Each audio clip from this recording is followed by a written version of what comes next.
হিলি থেকে চোরাই লরি উদ্ধার করল পুলিশ। তদন্তে শুক্রবার বিকেলে করণদিঘি থানার টুঙ্গিদিঘি থেকে চোরাই লরি সহ চোরকে গ্রেপ্তার করল হিলি থানার পুলিশ। শনিবার দুপুরে ধৃতকে বালুরঘাট আদালতে পেশ করে 10 দিনের হেফাজতের আবেদন করেছে পুলিশ। গত বুধবার রাতে হিলি থানার পূর্ব রায়নগর এলাকায় একটি 10 চাকার লরি চুরির ঘটনা ঘটে। ঘটনায় বৃহস্পতিবার দুপুরে হিলি থানায় অভিযোগ দায়ের হতে ঘটনার তদন্ত শুরু করেছে পুলিশ।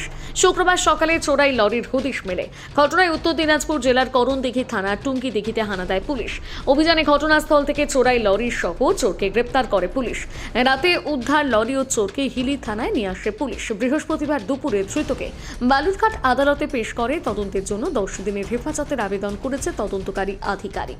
পুলিশ সূত্রে জানা গিয়েছে, ধৃতের নাম প্রমোদ মণ্ডল। ধৃত হুগলি জেলার শ্রীরামপুর থানার মাধাপাড়া এলাকার বাসিন্দা। ধৃত তরুণ হুগলি থেকে হিলিতে রেকি করে লরি চুরি করে টুঙ্গিদিঘি এলাকায় গিয়েছিল। সেখানে চোরাই লরি দুটো চাকা খুলে অন্য একটি লরিতে লাগিয়েছিল।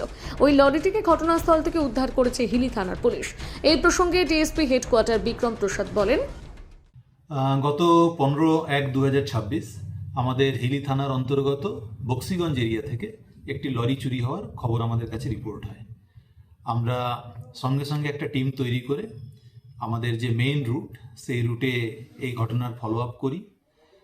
রুটের যে সমস্ত জায়গায় সিসিটিভিগুলো ওয়ার্কিং কন্ডিশনে রয়েছে সেগুলো চেক করা হয় এবং আমাদের এই রাস্তায় যে জায়গাগুলোতে টোল পড়ে সেই টোল প্লাজাগুলোর সাথেও আমরা যোগাযোগ করি এবং সেখান থেকেও আমরা তথ্য কালেক্ট করি।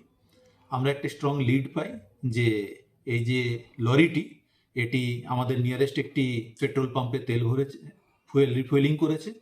সেখান থেকে আমরা কিছু তথ্য পাই। এরপরে আমরা সেটাকে ট্র্যাক করতে করতে করণদিঘির কাছ থেকে এই লরিটিকে খুঁজে পাওয়া যায় এবং সেখান থেকে আমরা যখন লরিটি রিকভার করি তখন আমরা দেখি তার পাশাপাশি দাঁড়িয়ে থাকা আরেকটি লরি। সেই লরিতে এই লরির কিছু চুরি যাওয়া লরির কিছু পার্টস চেঞ্জ করার বিষয়টি আমাদের নোটিশে আসে এবং যিনি ওই লরির মধ্যে ছিলেন তাকে আমরা ডিটেইন করি, জিজ্ঞাসাবাদ করি এবং তার স্ট্রং ইনভলভমেন্ট আমরা এর মধ্যে পেয়েছি। তো আমরা দুটি লরি অফিসিয়ালি এখন আমাদের হিলি থানার হেফাজতে রেখেছি এবং যিনি অ্যাকিউজড তাকে আজকে আমরা লার্নেট কোর্টের কাছে প্রডিউস করি। যাকে ধরা হয়েছে তার নাম হচ্ছে প্রমোদ মণ্ডল, বাড়ি হচ্ছে হুগলির শ্রীরামপুর এলাকায়। হিলি থেকে বিশেষ প্রতিবেদন, নিউজ টুডে।